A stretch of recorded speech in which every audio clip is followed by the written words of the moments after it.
देखो, अपने नए दोस्तों को बता दूं, ये जो आप नीचे देख रहे हैं ये भी ओपन थिएटर है। दुनिया का पहला आप ओपन थिएटर अगर समझ ले तो ठीक होगा।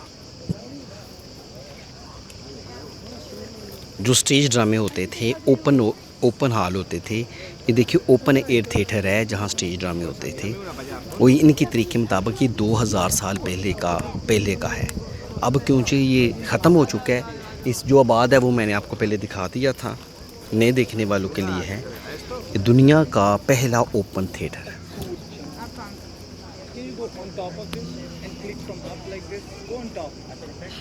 ये एथेंस शहर है, पीछे आपको समंदर नज़र आ रहा है और ऊपर ये एक्रापोली है।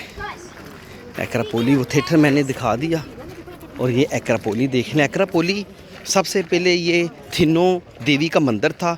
उसके बाद जब ईसाई आए तो ये ईसाइयों का चर्च था।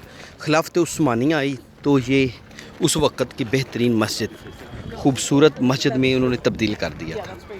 यानी कि ये पहले मंदिर था, बाद में चर्च था, बाद में खिलाफत उस्मानिया आई तो उन्होंने इसे मस्जिद बना दिया। ये एक्रापोली का वैसे तो मंदिर कह लें,